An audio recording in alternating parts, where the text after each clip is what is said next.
Determination of Storm water flow. നമ്മൾ കഴിഞ്ഞ ക്ലാസ്സുകളിൽ സ്റ്റോം വാട്ടർ ഫ്ലോ എന്താണ് കാര്യങ്ങളെന്നൊക്കെ പറഞ്ഞിരുന്നു. അപ്പോൾ അതിൻ്റെ ക്വാണ്ടിഫയിങ് ആയിട്ടുള്ള കാര്യങ്ങളാണ് നോക്കുന്നത്. അതായത് അത് ഡിറ്റർമൈൻ ചെയ്യുന്ന മെത്തേഡ്സ്, കുറച്ച് മെത്തേഡ്സ് ഉണ്ട്, അതെല്ലാം പഠിക്കണം.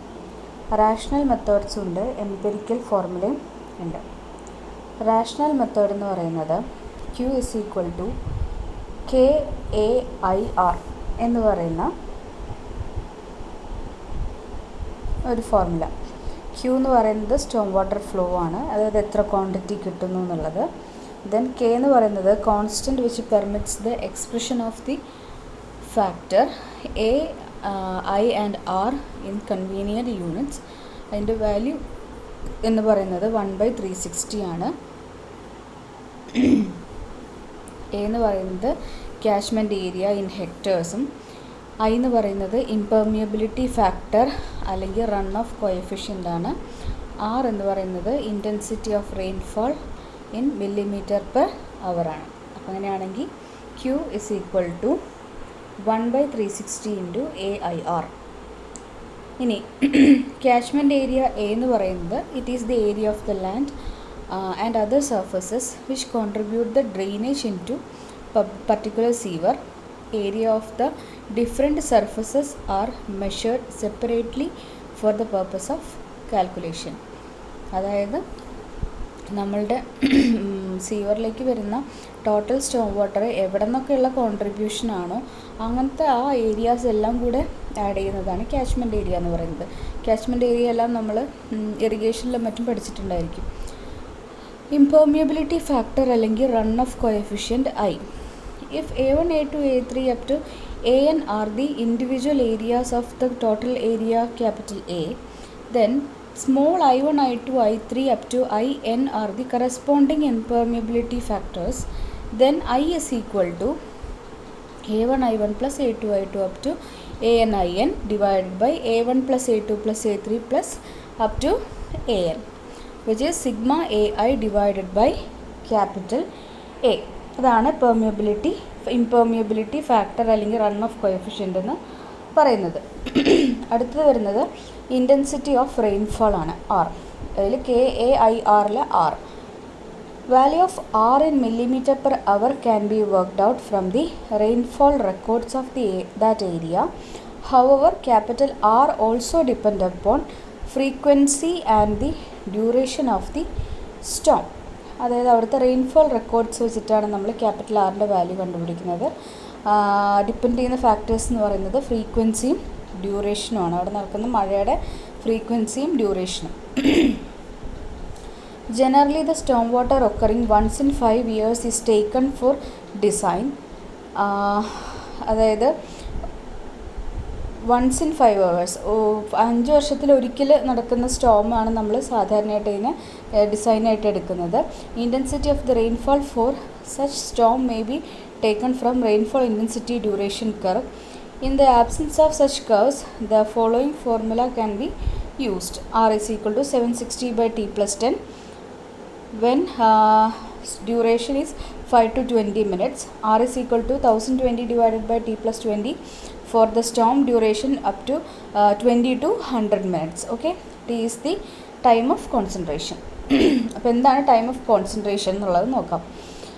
അതായത് it is the longest time without unreasonable delay that will be required for a drop of water to flow from the farthest point of the drainage area to the point of concentration, that is point at which the maximum runoff is being estimated. Generally it is taken as 5 to 15 minutes. അതായത് ഒരു drop of വാട്ടറിന് ഏറ്റവും അകലെയുള്ള ഒരു പോയിന്റിൽ നിന്നും point of concentration എന്ന് വെച്ചിട്ടുണ്ടെങ്കിൽ നമ്മളുടെ റൺ ഓഫ് എല്ലാം കാൽക്കുലേറ്റ് ചെയ്യുന്ന മാക്സിമം റൺ ഓഫ് വരുന്ന ആ ഒരു കാൽക്കുലേറ്റ് ചെയ്യുന്ന പോയിന്റ് ഉണ്ടല്ലോ, അതുവരെ എത്താനായിട്ട് എടുക്കുന്ന ടൈം, അതാണ് ടൈം ഓഫ് കോൺസെൻട്രേഷൻ TC എന്ന് പറയുന്നത്. ഇറ്റ് ഈസ് 5 to 15 മിനിറ്റാണ് അതിൻ്റെ വാല്യൂ നമ്മൾ സാധാരണയായിട്ട് എടുക്കുന്നത്. TC is equal to TE + TF ആണ്. TE എന്ന് പറഞ്ഞിട്ടുണ്ടെങ്കിൽ ടൈം ഓഫ് എൻട്രി, TF എന്ന് പറഞ്ഞിട്ടുണ്ടെങ്കിൽ ടൈം ഓഫ് ഫ്ലോ ആണ്.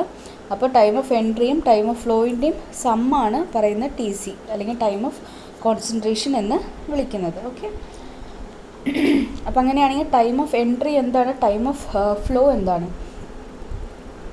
ടൈം ഓഫ് എൻട്രി എന്ന് പറഞ്ഞിട്ടുണ്ടെങ്കിൽ time of entry on inlet time TE, which is the time taken by the rainfall to run from the most distant points of watershed to the inlet of the sewer. അതായത് rainfall run from most distant point of the watershed to the inlet of the sewer. അതായത് ആ ഒരു watershed ഏരിയയുടെ ഒരറ്റത്ത് നിന്നും സീവറിൻ്റെ entry point വരെ എത്താൻ എടുക്കുന്ന time.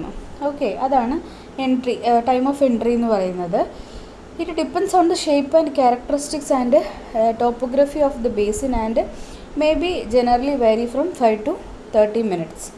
ഇനി ടൈം ഓഫ് ഫ്ലോ ആണ്. ടൈം ഓഫ് ഫ്ലോ എന്ന് പറയുന്നത് the time required for the flow of water in sewer from the inlet to the point under consideration is determined by the length of the sewer and the velocity of the flow in the sewer. Rational മെത്തേഡിനെ പറ്റിയിട്ടുള്ള അത്രയാണുള്ളത്. പിന്നെയുള്ളത് empirical ഫോർമുലയാണ്. Storm വാട്ടറിൻ്റെ quantify ചെയ്യുന്നതാണ് ചെയ്യുന്നത്, അതായത് ഇതിൻ്റെ ക്വാണ്ടിറ്റി എത്രയാണെന്നുള്ളത് കണ്ടുപിടിക്കുകയാണ് ചെയ്യുന്നത്. അതിൽ ബെർക്ക്ലി സെയ്ഗ്ലർ ഫോർമുല പറഞ്ഞിട്ടൊരു ഫോർമുലയുണ്ട്. Q is equal to 296 CRA root of, അതായത് 4th root of S/A. Q എന്ന് പറയുന്നത് storm water flow in litre per second ആണ്. Relative imperviousness of the ground ആണ് C എന്ന് പറയുന്നത്. 0.5 to 0.9 ആണ് അതിൻ്റെ വാല്യൂ. R എന്ന് പറയുന്നത് intensity of rainfall in millimetre per hour ആണ്. A എന്ന് പറയുന്നത് ക്യാച്ച്മെൻറ്റ് ഏരിയ ഇൻ ഹെക്ടേഴ്സ് ആണ്. S എന്ന് പറയുന്നത് slope in metre per 1000 meter length of the sewer ആണ്. പിന്നെയുള്ളൊരു ഫോർമുല ഫാനിങ്സ് ഫോർമുല വന്നിട്ട് Q is equal to 3125 m to the power 5/8 എന്ന് പറയുന്ന ഒരു ഫോർമുലയുണ്ട്. അതിൽ m എന്ന് പറയുന്നത് ഏരിയ ഇൻ കിലോമീറ്റർ സ്ക്വയർ ആണ്, നമ്മുടെ ക്യാച്ച്മെൻറ്റ് ഏരിയ. പിന്നെ വരുന്നത് ടാൽബോട്ട്സ് ഫോർമുലയുണ്ട്. Q is equal to അതായത് 87,000 m raised to 1/4. അതിൽ m എന്ന് പറയുന്നത് അവിടുത്തെ ഏരിയ തന്നെയാണ്.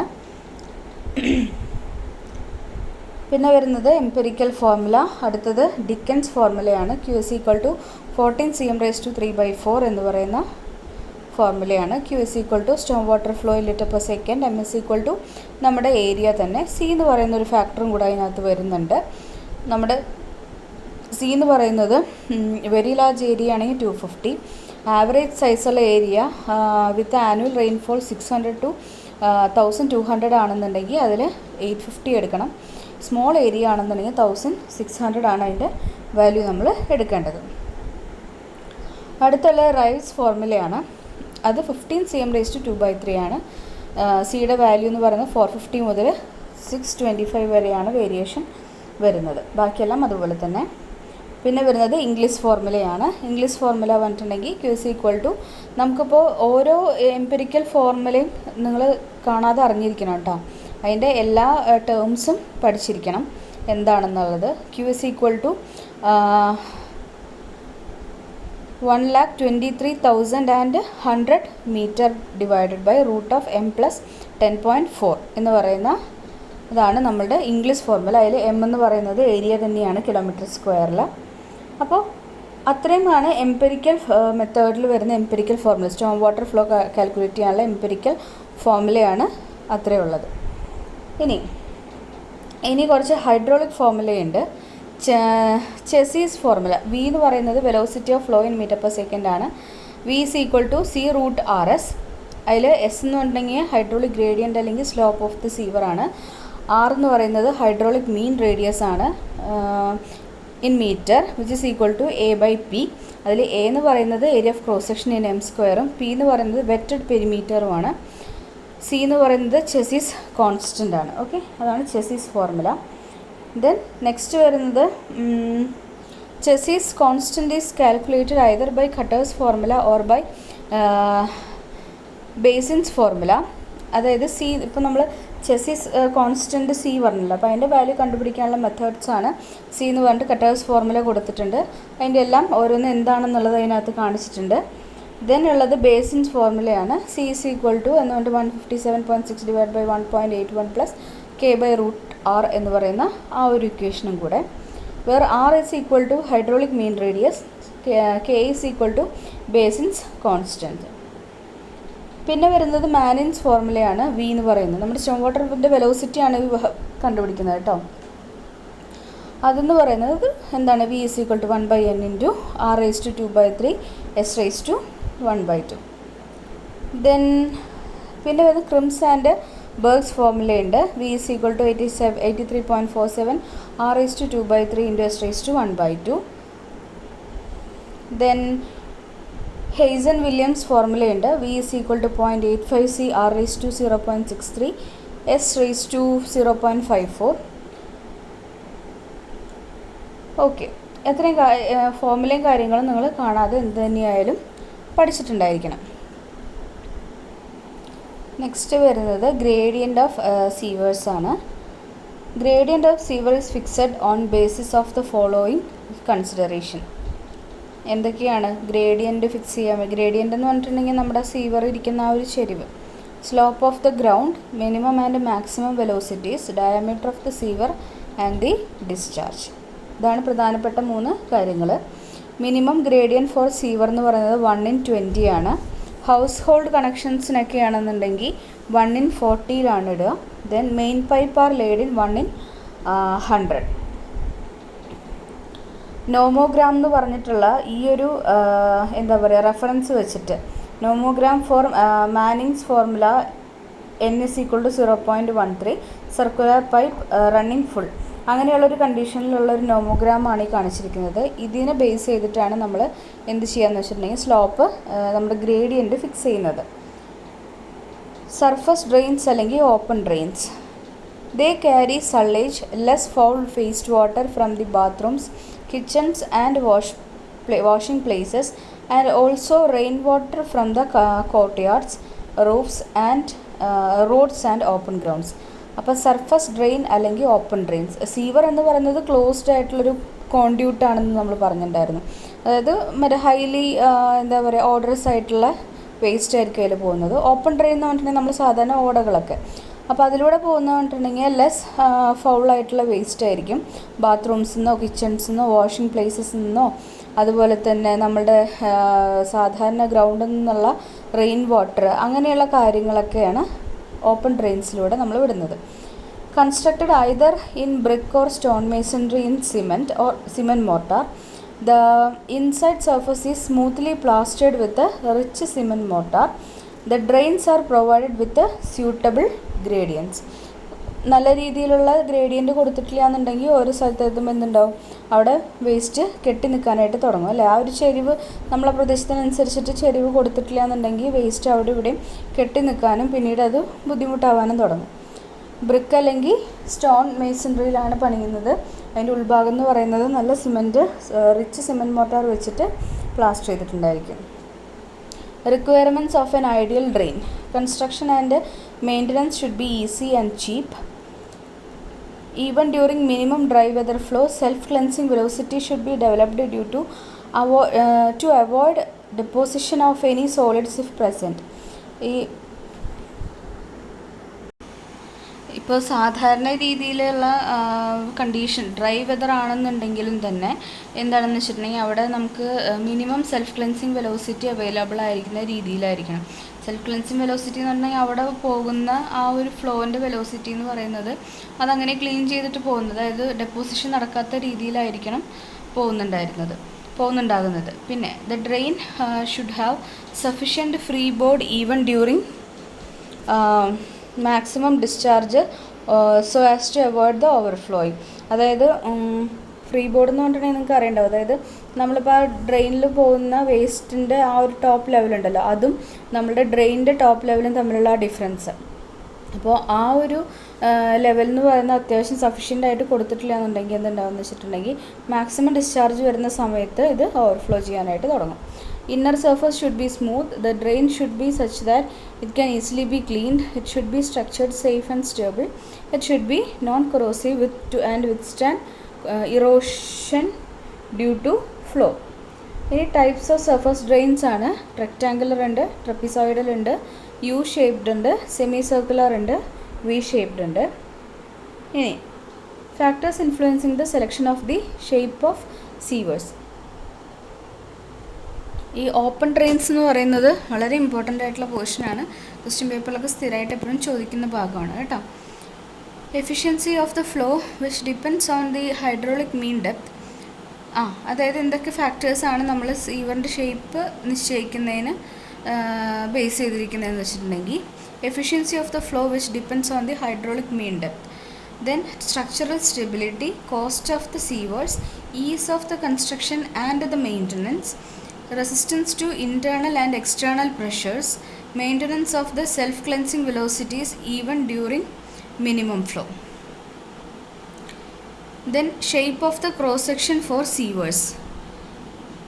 നമ്മൾ നേരത്തെ കാണിച്ചു തന്നു, ഞാൻ കുറച്ച് ഷേപ്സ് പറഞ്ഞിട്ടുണ്ടായിരുന്നു. സർക്കുലർ സെക്ഷൻ ഉണ്ട്, പിന്നെ നോൺ സർക്കുലർ സെക്ഷൻ ഉണ്ട്. അതിലാണ് rectangular, elliptical, semi elliptical, horse shoe type, basket handle type, then egg shaped section, അങ്ങനെയുള്ള സെക്ഷൻസൊക്കെ വരുന്നത്. സർക്കുലർ സെക്ഷൻ എന്ന് പറയുന്നത് മോസ്റ്റ് കോമൺലി യൂസ്ഡ് സെക്ഷനാണ്. Suitable for diameter up to 1.5 metre, constructed either by brick masonry or PCC or RCC. Smaller diameter pipe may be of a stoneware, cast iron or other materials. ഇനി circular section എന്ന് പറഞ്ഞിട്ടുണ്ടെങ്കിൽ ഇത് സീവറിൻ്റെ കേസാണ് കേട്ടോ നമ്മൾ പറയുന്നത്. നമ്മൾ നേരത്തെ കാണിച്ചതെല്ലാം സർഫസ് ഡ്രെയിൻസ് ആയിരുന്നു. ഇപ്പോൾ പറയാൻ പോകുന്നത് സീവറിൻ്റെയാണ്. നിങ്ങൾക്ക് നോക്കിക്കഴിഞ്ഞാൽ അറിയാം, ക്ലോസ്ഡ് ആണ്, ഓപ്പൺ ഡ്രെയിൻ അല്ല, ക്ലോസ്ഡ് ഡ്രെയിൻ ആണ്. ഓക്കെ, ഇനി അതിൻ്റെ സർക്കുലർ സെക്ഷൻ്റെ മെറിറ്റ്സ് ആണ്. ഓരോ സെക്ഷൻ്റെയും മെറിറ്റ്സും ഡിമെറിറ്റ്സും വൃത്തിയായിട്ട് പഠിക്കണം, ക്ലിയർ ആയിട്ട് പഠിക്കണം. അതെന്തായാലും ക്വസ്റ്റ്യൻ പേപ്പറിൽ ഉണ്ടാകുന്ന ക്വസ്റ്റ്യൻ ആണ്. For running full and half full conditions it gives maximum hydraulic mean depth for the given area, hence maximum velocity is maintained compared to other sections, preventing deposition of solids. Economical in construction, easy to construct, suitable for separate sewage system when discharge is almost constant. Demerits, its performance is poor in contained system because of the low dry weather flow and consequently low velocity. Construction may be different in case of masonry circular sewers. Then next വരുന്നത് rectangular section ആണ്, also known as box type section. It can be constructed in masonry or concrete. Merits, easy to construct, can be used for storage also, economical. Demerits, hydraulic mean depth is low for small discharges, cannot effectively take the load of overburden and width is large. Then next വരുന്നത് elliptical section ആണ്. It is suitable for soft soil. It can be constructed masonry or concrete. Merits, structurally more stable because of the arch section. You know, arch sections are most stable structures. Then masonry or concrete below springing line is less. Then demerits, at low depth of sewage velocity is less, difficult to construct. Next it comes horseshoe type section. The figure given to the right is known as the horseshoe section, and it has semicircular shape on the top with the sides inclined or vertical. Inverted may be flat, circular or paraboloid. Merits, suitable for the large sewers with a heavy discharge. Suitable when available headrooms for the construction is limited. Demerits, how velocities when discharge is small and difficult to construct. Next is basket handle type. You can see it is in the shape of a handle of a basket. Shape resembles like basket handle. It can be constructed in RCC.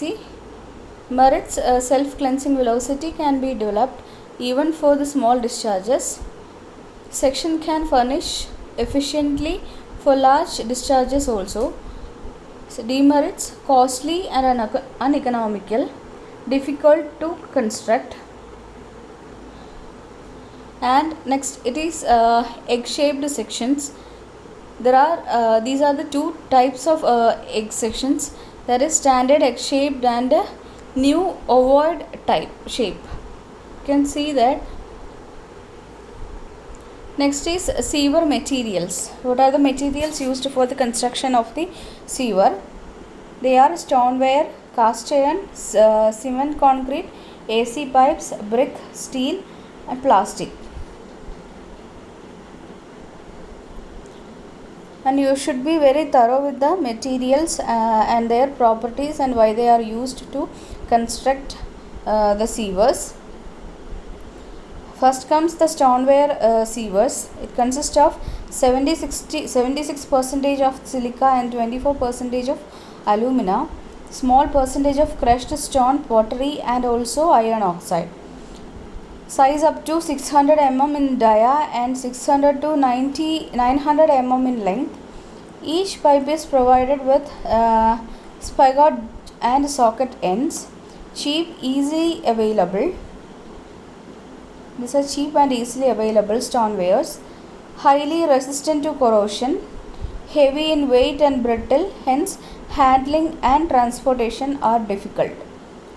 Commonly used in house drainage works and branch sewers. They are sufficiently strong to take loads of backfilling. They are glazed to impart a smooth, watertight and non-corrosive surface. Water absorption should not be greater than 7%. Next comes the cast iron sewers, used where the high internal pressure and external pressure has to be taken by the sewer. Cast iron is the most impure form of the iron. Cast iron contains 2 to 4.5% of carbon and it is much brittle in nature. Most impure form of iron. It is manufactured by remelting pig iron with coke and limestone in cupola furnace by sand molding or centrifugal casting. You know how the cast iron is manufactured. It is remelting. It is manufactured by remelting the pig iron with coke and limestone in cupola furnace by sand molding or centrifugal casting. They are treated with Angus Smith process or cement mortar lining to make the surface smooth and corrosion resistant. Ultimate compressive strength is 600 Newton per mm square. Ultimate tensile strength is 1500 Newton per mm square. It is available with a diameter ranging from 150 to 750 millimeters. And how does this cast iron become suitable for sewer? When the sewer line has to be carried in an exposed position, when the sewage has to be pumped, when the sewer is to be laid under buildings, when the leakage is to be minimized to prevent groundwater pollution, when the external loads are high, when the sewage is to be conveyed under pressure. These are very important point, the suitability of the cast iron for making sewers. Next, cement concrete sewers may be of PCC or RCC. RCC is used for the largest sections. It may be either precast or cast in situ. It can be provided with single caged reinforcement or double caged reinforcement. These are more durable, strong but difficult to handle. Pre-stressed pipes are also used. Next comes AC pipes or asbestos cement pipe sewers. These are manufactured with cement and asbestos fiber, available in diameter in the range of 50 to 1000 millimeters, available in different grades to resist pressure from 0.3 Newton per millimeter square to 1.4 Newton per millimeter square. These are really durable, highly resistant to corrosion and chemical action. These are light in weight, breakable, suitable for house drainage and sanitary fittings.